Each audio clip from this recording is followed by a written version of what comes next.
What's going on, everybody?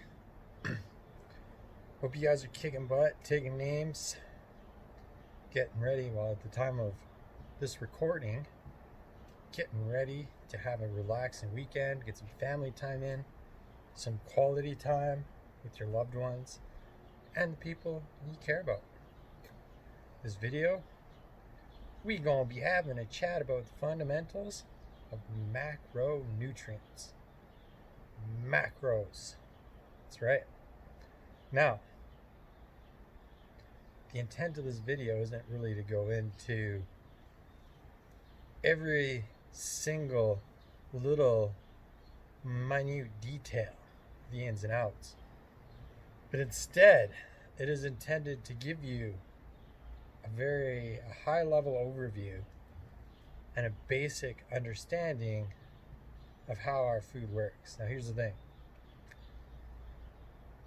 When it comes to nutrition, we're just barely scratching the surface of how our bodies work, what we need, why we need it, all that kind of stuff, right? There's constantly new breakthroughs, new blah, blah, blah. I must be getting hungry. Having tacos for dinner tonight must be on my mind. We're constantly having new breakthroughs on what's in our food and how it's in our food, right? Yes, macro counting and calorie counting can be a very effective way to lose those pounds. No, it's not for everybody.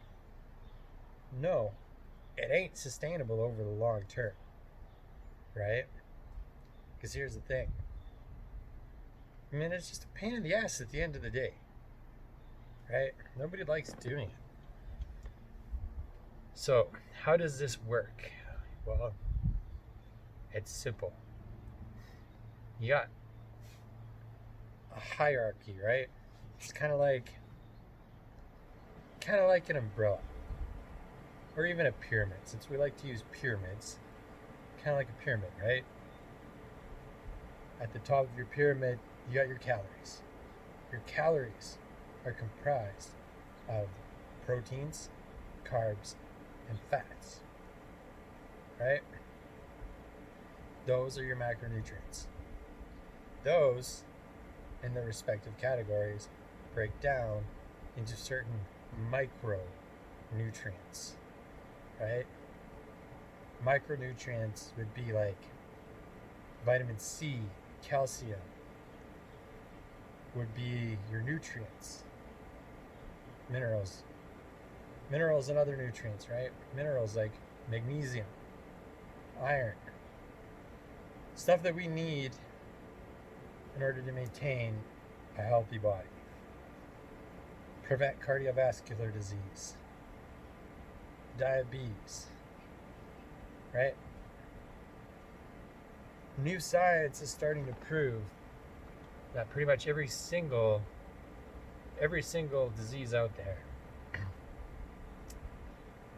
they're all some sort of form of poor lifestyle choices, and a lot of them can be prevented and alleviated with a wholesome diet. Certain fad diets, right? When they're not done right, like vegan, you're not getting all the protein, all the nutrients, all the vitamins, proteins that you need.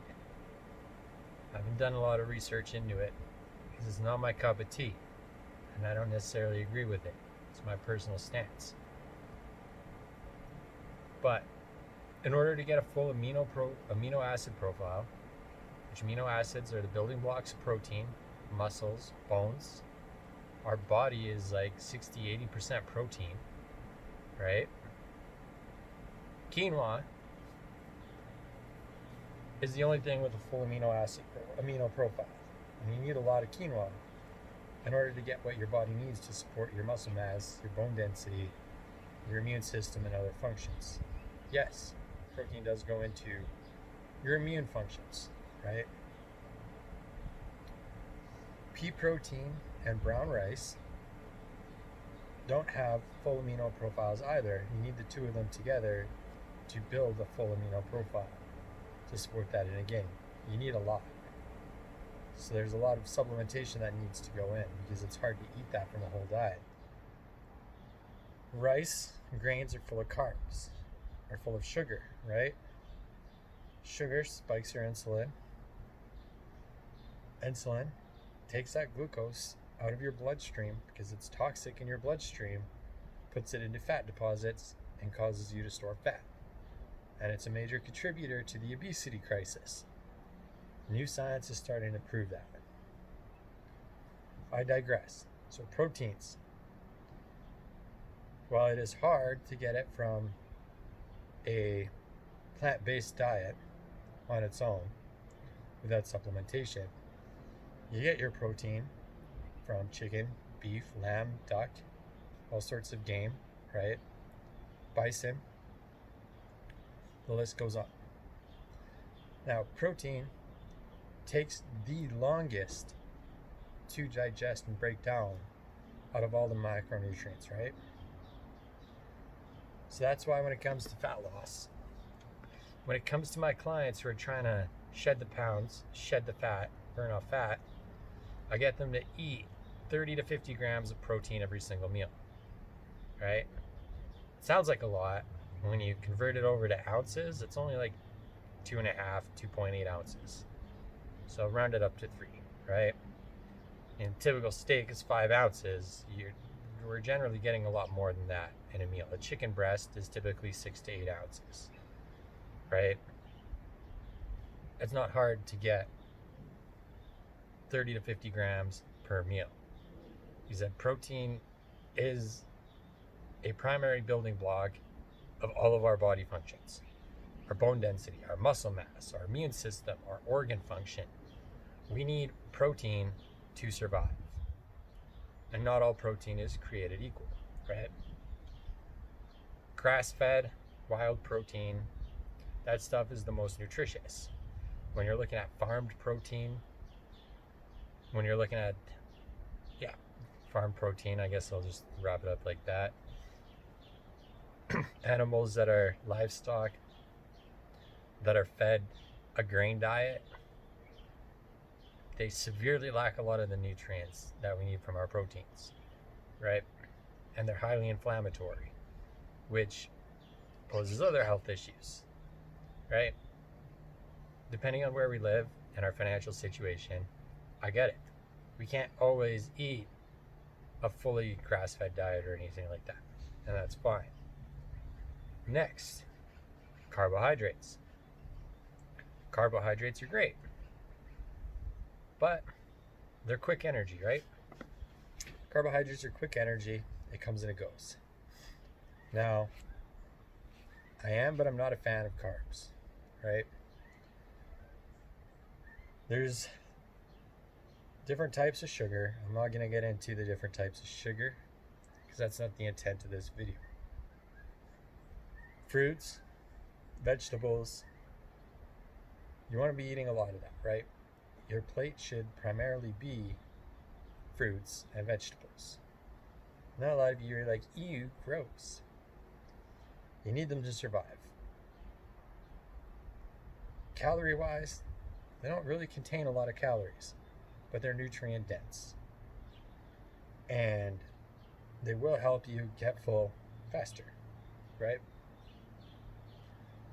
The thing with when it comes to grains and stuff like that, they spike our blood sugar very quick. They also give us a huge crash. So while yes, it's easy to eat it and get full, but we're going to be hungry soon again. We're going to feel slow, tired, exhausted, fatigued, anywhere from 1 to 2 hours after we eat because of that sugar crash. The problem with most of us out west is the fact that we're so used to these energy fluctuations, these highs and lows, we think it's just normal. And sometimes we just don't even notice it, right? By choosing more nutrient-dense foods, dropping the grains, you'll notice that you have a lot more even energy throughout the day, right? And because of the sugar content, stuff like that, it is why carbs are the quickest source of fuel, quickest source of energy, right? It digests the fastest. It's easiest for our bodies to break down. Now, in the middle, in terms of digestion, between protein and carbs, you got your fats. Fats take a long time to digest. Not quite as long as protein, but they still take a while. Fat is also very high in calories.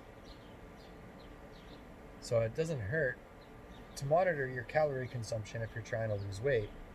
Because if you're eating a particularly high-fat diet, it's very easy to get too many calories. And by too many calories, I mean you're eating a lot more than you burn off throughout a day. Because guess what? Most people out here in the West are lazy.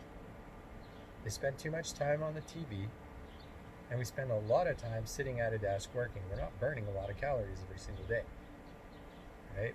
So it's easy to consume too much calories and start packing on the pounds. So you got to be mindful of that when you're eating your fats. And fats are also very nutritious. They're very wholesome. They're very healthy. I love me a good fatty meal. But I also don't really have to worry too much about weight gain, because it's a struggle for me to do. Now, when it comes to planning your meals, right, between the micronutrients and the macronutrients, man, I'm tired today.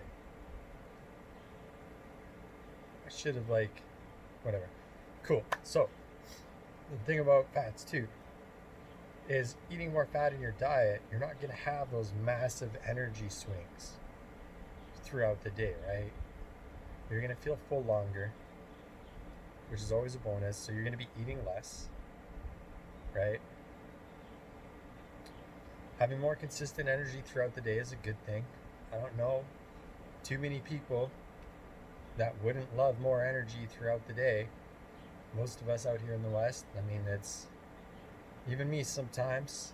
I'm working on a few things, but getting exhausted halfway through the day and wanting to take a nap is no good. So here's the thing, how do you structure your plates for efficiency? But you want to avoid processed foods as much as possible. Most of them are made with vegetable oils that are highly inflammatory, which increases cortisol, inflammation, cortisol, sugar. All of these things increase fat deposits in the body, right? So that's not helping you with your weight loss. Gotta get. So when it comes to structuring your plate, palm, fist, thumb is absolutely one of the best things you can do for yourself, right? Veggies, because they're nutrient dense and low calories, that's your fist. That you want to be comprising the bulk of your plate.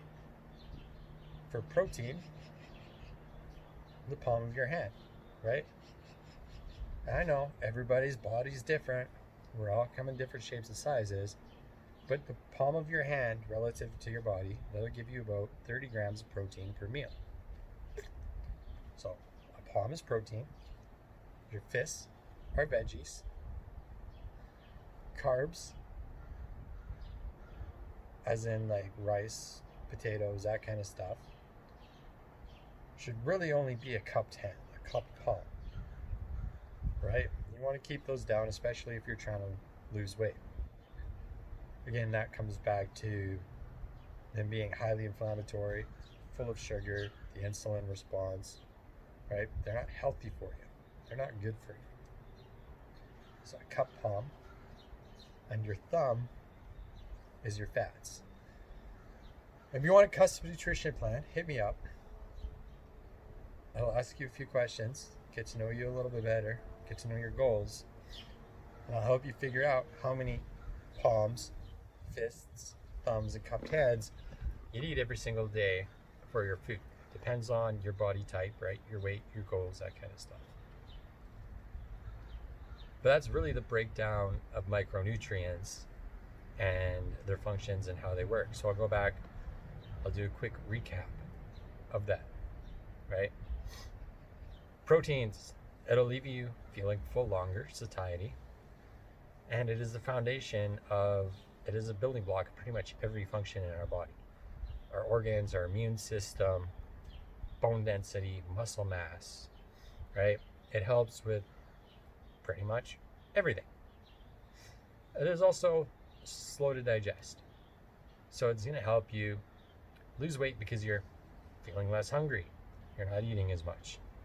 You can even take, instead of having like a sugary snack, you can get a low temperature processed protein drink. I'll link something in the video here.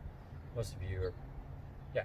So you can get a low temperature processed protein drink, something that still has lots of nutritional value in it, right? You can get a flavor that's similar to a snack that you like. There you go, craving gone. But you're also doing something to benefit your body while supporting your basic body functions. And the next thing that takes a while to digest, but it tends to have a lot more calories, is fat, right? Fat has a ton of other nutrients and stuff that we need. And you got carbs, which generally are mostly sugar. So you want to stick to stuff that's in season, fresh, locally grown, organic. You want to stay away from pesticides, hormones, and all your food as much as possible, right? That's really all I gotta say about micronutrients. Because it really is that simple. When it comes to planning out your plates, your fists are a good guide of how many fruits and vegetables. Your palm is a good guide for how much protein you need. Your thumb is a good guide for how much fats you need. And the cup palm, that's a good guide for how many carbs you need every single meal. And yeah, have a wonderful day, guys. Oh, hey, it's not stopping. Oh man. Well, I guess my remote disconnected because I was sitting here chatting.